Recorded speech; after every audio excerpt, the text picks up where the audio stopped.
जिहेतु क'क्राझार समस्तिनि बिसायख'थिया 7 मे अक्ट'खालि जागोन इतिमধ্যে जेनेरेल इलेक्शननि मोननै फेज बिसायख'थि जालांखांबाय नैबे थामथि फेजनि जागोन आरो बे क'क्राझार समस्तियावबो गोलैगोन क'क्राझार समस्तिनि आं बाक्सा आरो क'क्राझार बे मोननै जिल्लानि जिखिनि रिपर्ट मोनदों बेवहाय बिजाथि हिसाबै बिजेपिनिबो दं बिपिएफनि दं कांग्रेसनि दं आरो गुबुन गुबुन पार्टिनि दं इउपिपिनि दं बे जिखिनि बारहावा नुदों बेवहाय नुदों जे बारहावाया इउपिपिनि पक्षैनो दं बेवहाय बिजेपि प्रार्थी गैया आरो बिजेपिया इउपिपिखौनो सापर्ट खालामदों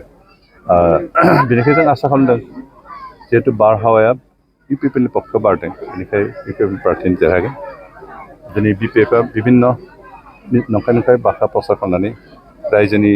भटखौ आदाय खालामनो नाजादों खिन्थु बिथांमोननि नाजानायखौ नुदों माबा जाया फेलें जागोन बिथांमोना साक्सेस जानाय नङा मानोना बिथांमोना थांनाय समफ्राव गासैबो एमएलएफ्रा बिथांमोननि थासेयावबो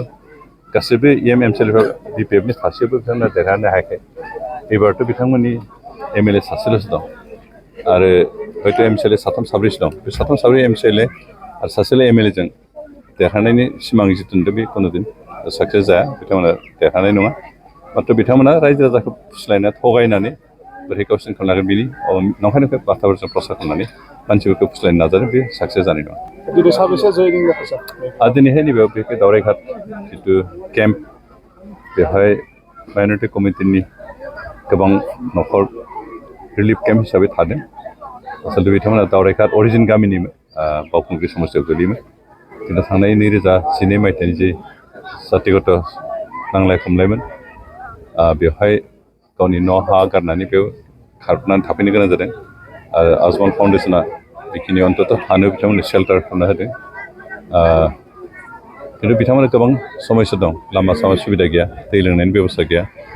माखासे कालभार्ट नांगौनो बिथांमोना बिबान खालामदों बेनिफ्राय न'निफ्राय मैला दै थांनो थाखाय ड्रेननि बेबस्था गैया होनना बिथांमोना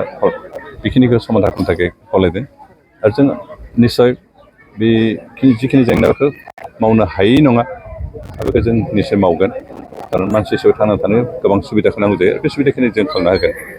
बिथांमोना हयथ' उनावहाय गाव गावनि न'आव थांफिननाय हायो बे उननि बाथ्रा खिन्थु जिखिनि बिथांमोना बेयाव थागोन बेयाव जाहाथे मोजाङै गासैबो सुबिदा थांना थानाय जिखिनि सुबिदा बेखिनिखौ मोनना जाहाथे थांना थानाय बेखिनि बेबस्था जों निस्सय खालामो माइन'रिटि भटआ जोंनियाव फैगोन जोंहा 26 तारिख खालि दरं उदालगुरि माबाया समस्तिनि भटआ जालांखांबाय आरो बे जों नुदों जे माइन'रिटिफ्राबो गोबाङानो बिजेपिनिनो भट होदों जोंनियाथ' बे बिजेपि नंबावा इउपिपिएलनिसो बेनिखायनो बेयावबो भट होगोन बेनिखायनो जों बिथांमोनखौ सन्देह खालामाखै जों भट होनाय नङा होननानै जों सानाखै बिथांमोना जोंनो भट होगोन हयथ' जों 10% मोननाय नङा बा 90%बो मोननाय नङा जों अन्तत 50% जेसेबां माइन'रिटि कमिटि दं बिनि मिनिमाम जों 50%नि भटखौ मोनगोन बेनि अनगायैबो नोंथाङा गोबां बाथ्रा मिथिनो थाखाय नैबे 8474015053 जानबुं नम्बरनि गेजेरजों नोंथाङा फन खालामनानै मिथिनो हागोन।